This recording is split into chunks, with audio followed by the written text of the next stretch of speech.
Lancaster Palestine Coalition, Lancaster Democratic Socialists of America, Lancaster Stands Up, Mennonite Action Lancaster, Lancaster Changemakers, Party for Socialism and Liberation Lancaster, Lancaster Abolition Group, Franklin and Marshall Coalition for Peace and Justice, Peace Action Network of Lancaster, Millersville University Students for Justice and Peace. Thank you very much.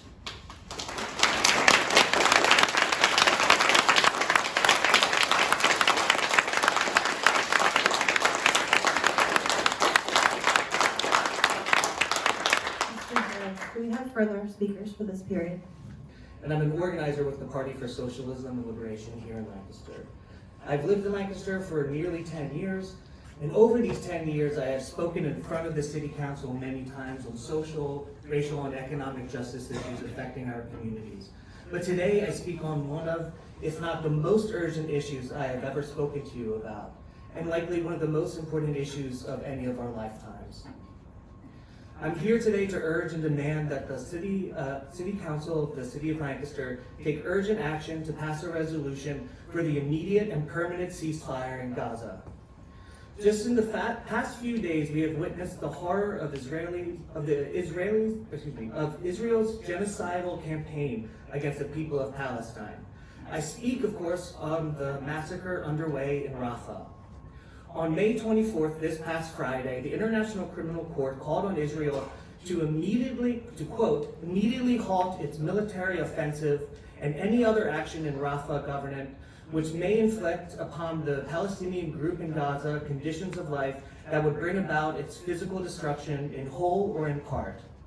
President Biden has also stated that an invasion of Rafah would be a red line, which has been crossed, yet no action has been taken by his administration. And yet, just 2 nights ago, Israel dropped 3 bombs on a refugee camp, a supposed quote-unquote safe zone, which killed 50 Palestinians and injured 149 others. This is only the latest atrocity among so much cruel and brutal violence levied against the Palestinian people, not just since October, but since 1948.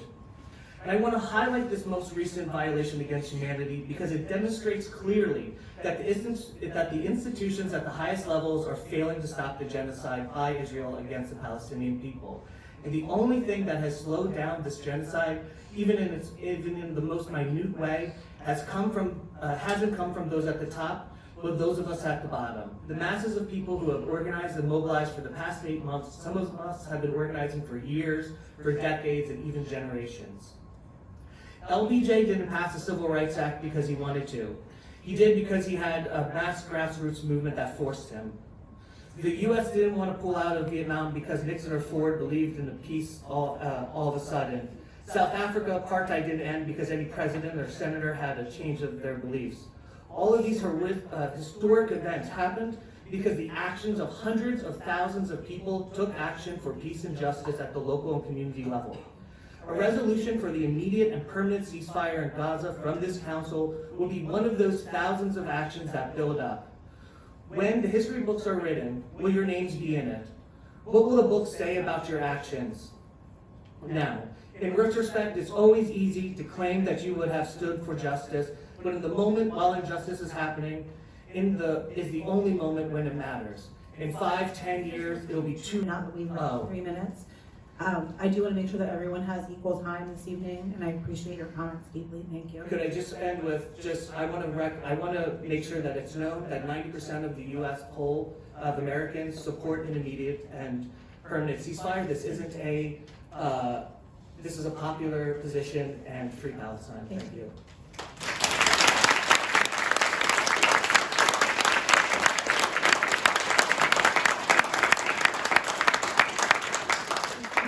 We have further speakers this evening for this period.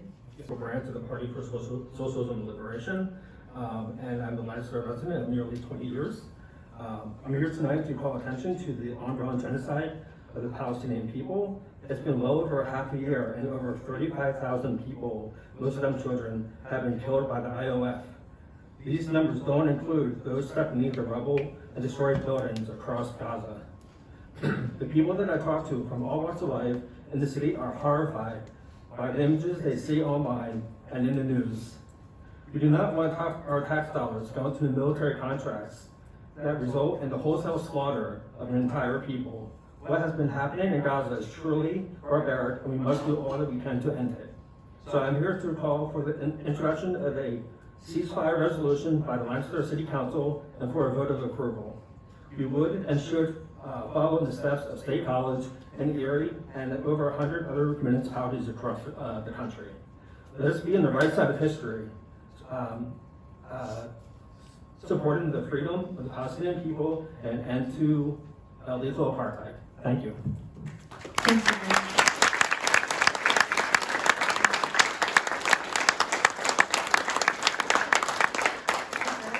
Other speakers for this period.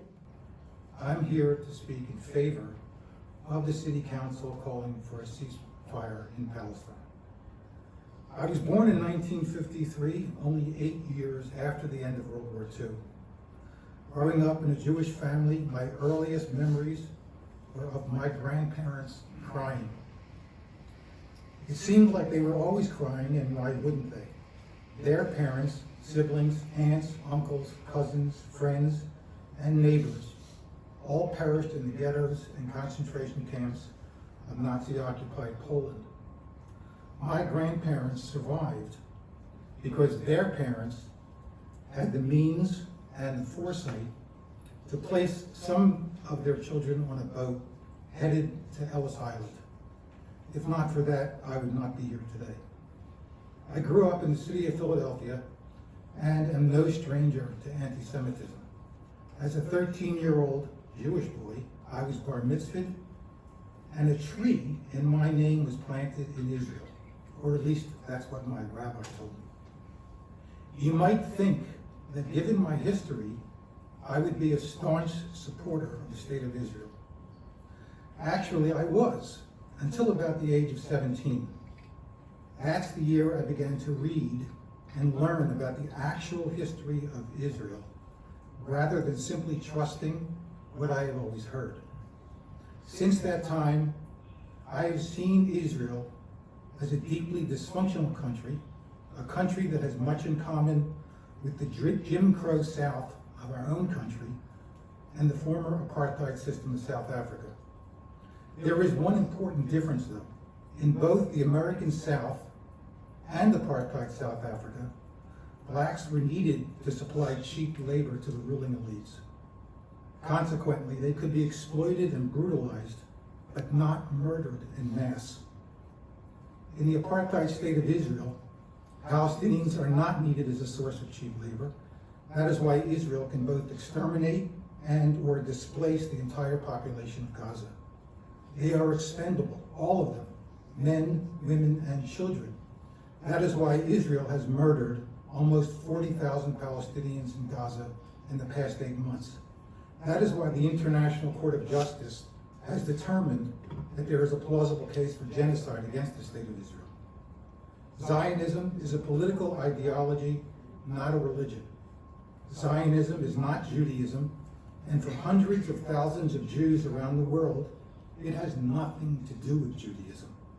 In discussing the current situation in Palestine with many people, I often hear them ask, but what can I do? Quickly, thank you. In the context of this meeting, the answer is easy. This council can move forward with a resolution calling for an end to the siege in Gaza. Please do the right thing, move forward to pass a resolution for a permanent ceasefire in Palestine. Thank you. Thank you.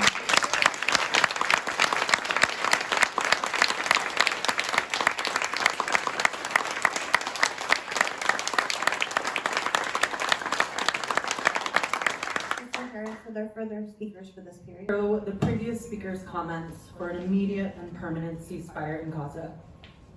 As a mother, I stand before you, haunted by harrowing images and heartbreaking stories of innocent Palestinian women, children, and men falling victim to the relentless violence inflicted by Israel's genocide.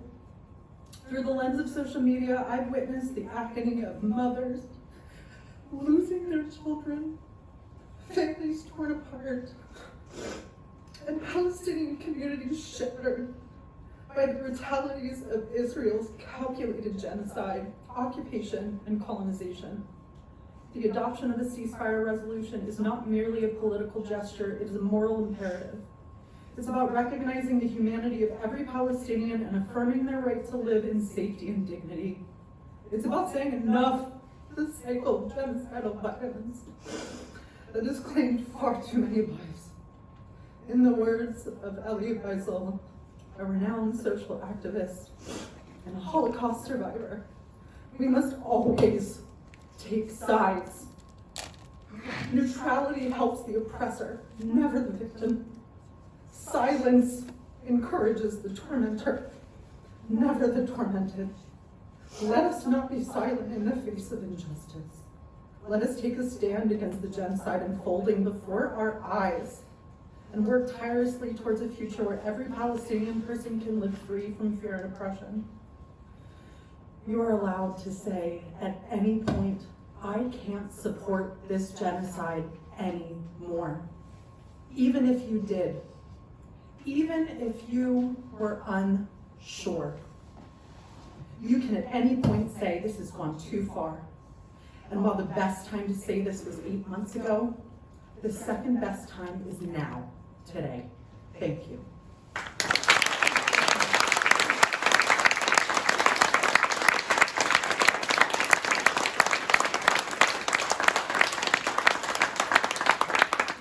We have further speakers for this period. I'm here today in higher spirits, but this weekend I spent most of my time watching airstrikes burn up and destroy tents full of families and children who were seeking refuge in Rafah.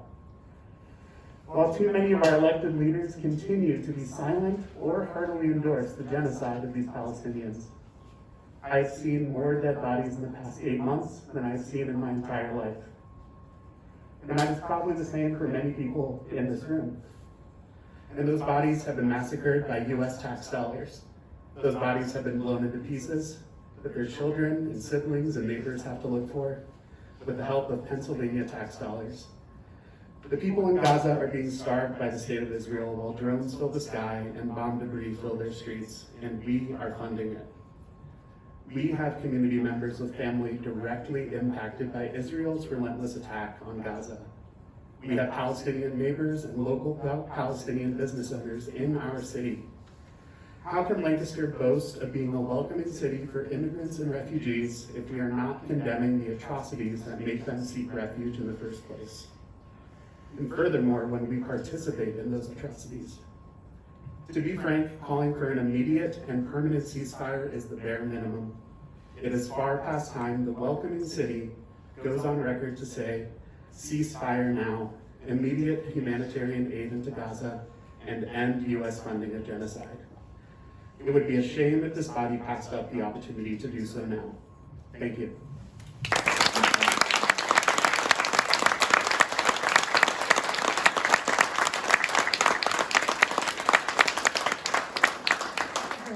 Do we have further comments? I'm an immigrant from Gaza. Today I want to talk to you about the importance of addressing and passing a ceasefire resolution. I moved to Lancaster after the 2008 war on Gaza, and I remember that day vividly. I remember being at school in recess on a swing when the IOF bombed a military tower less than 100 yards away from my school. I remember the panic and the screams and glass shattering, and I remember the hysteria and searching for my brother and going home with a stranger because my mother could not reach us with all the rubble and the corpses that separated us from her. And I remember the months that followed, months of fear, of running, of huddling in living rooms and praying war crafts away. But I also remember the sun peeking through the clouds when I moved to Lancaster after the war ended. I remember feeling the immense support and love the community has here, a feeling that has only grown as I've gotten older, and as this community has shaped me into the woman I am. But the first day of the war has played on a loop in my brain every single day since October, as it does every single time the IOF bombs Gaza, something that happens with more frequency than you and I could fathom. More importantly than all of that, I remember calling my father and my 4 siblings who were still in Rafah and telling them and promising them a home here, telling them that they will be welcomed with open arms and they will have the childhood that I've had, a childhood that is safe and full of love and support and community.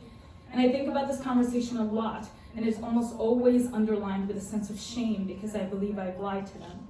The council's inactions and unwillingness to even address a ceasefire resolution proves that this county could not be supportive of their presence. Your inactions in no means, however, take away from the community support which has been overwhelming. Through the Saturday protests and countless of other events, this community has shown its support for my family and my people, and I urge you to listen to what the community wants, and even more importantly, what it needs. How can Lancaster County claim to be a welcoming space for immigrants when it has turned its back on the Palestinian people when they need it most? A ceasefire resolution is the bare minimum, and we should have been the first county to pass one as soon as this genocide started. The fact that we haven't makes us hypocrites. You cannot promise a safe place of refuge for people in need, but not do everything you can to make this space safe. I implore you to please set the standards for what is right, to please stop looking away from the murder of thousands of innocent civilians. I beg you not to look away from the families that have been torn apart, mine included, and from those who have lost more than you and I could ever understand. We have been working on resolution for months, editing draft after draft to make it palatable, being told left and right that the stats we've written or the horrors we've highlighted might be too controversial. I've had to erase line after line depicting my people's sufferings and taking yet another thing from them, their truth.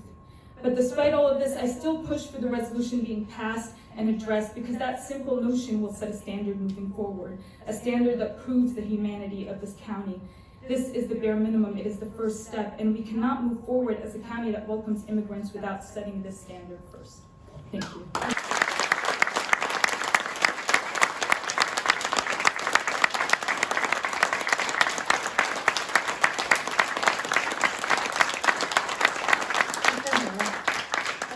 Comments for this period.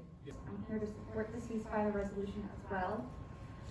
This week, I keep seeing posts with a quote from a 1963 interview with James Baldwin about American violence and oppression, saying, "I'm terrified at the moral apathy, the death of the heart, which is happening in my country." My partner asked me about what motivates me to keep speaking on this, and it's the terror my family must have gone through fleeing Vietnam in the 1960s and 70s. The fact that funding genocide is so acceptable that I stand before you over 50 years later demanding the same basic rights that my family deserved then. I view it as a privileged education to know what it means to be marginalized in America. Being able to feel disgust at violence is very precious to me. The past 7 months, I keep seeing images of white shroud-wrapped bodies of folks like you and me. They're no longer clean because they're sopping wet with blood. One could almost imagine they're from a slasher film. What have you seen? Have you seen the videos of Palestinians holding plastic grocery bags that jiggle grotesquely like they're filled with jello? And then you realize it's the pieces of someone's family. Someone who was once whole and is now only pieces of an oozing liver and a splintered hand. Have you seen the video from February of Sidra Hasuna, age 7 years old, where she's no longer alive, where local men are trying to reach her limp, legless torso dangling in the air before them because she's impaled on the wreckage of a building? Have you heard the phone call of Hind Rajab in January, 6 years old, to her mother, begging for rescue as her mother tells her, "Wait, they're coming, they're coming."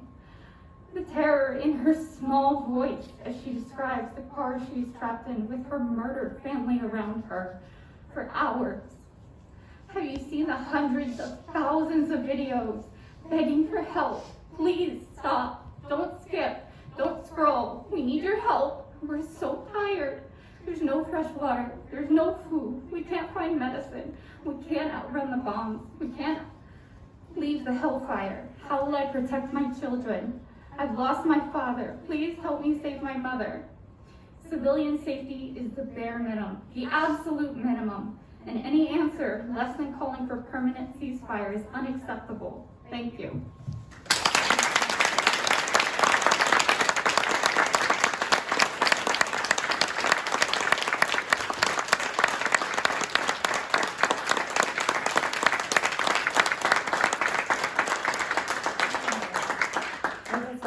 volunteers for this period? Here to speak on behalf of the F&M student group, Coalition for Peace and Justice, as well as the hundreds of F&M students, faculty, staff, and alumni who have joined our call for a permanent ceasefire. I am here tonight because on Sunday, Israeli airstrikes targeted a refugee camp in Rafah where thousands of Palestinians have sought shelter because they thought it was a safe zone. It has been over 200 days, long enough for all of us to end the silence. This is not an issue too far away for us to care about. The U.S. Campaign for Palestinian Rights reported that every year, $778,044 of Lancaster taxpayers' money is used to fund Israel's weapons. That same amount could instead fund 92 households with public housing for an entire year, free or low-cost healthcare for 270 children, solar electricity for over 2,200 households for a year. We're all paying the price of this catastrophic loss of human lives with our tax dollars. We're all doing a disservice to our fellow human beings with our silence. This is not an issue too complicated to take a stance on. One does not have to be an expert to recognize the immorality of at least 40,000 Palestinian lives lost since the beginning of Israel's war on Gaza, and that the only way to put this to an end is a permanent ceasefire, a call that has been endorsed by Amnesty International and Human Rights Watch, as well as millions of people worldwide. A resolution like this is also not just symbolic, but a way to urge politicians to heed the call. Even as federal leadership wavers, city leadership must remain a voice for the city's values and reflect the urgent demand of its residents. Therefore, the Coalition for Peace and Justice, the F&M community, stands with Lancaster organizations and residents, calling for the City Council to adopt a ceasefire resolution. Thank you for your time. Mr.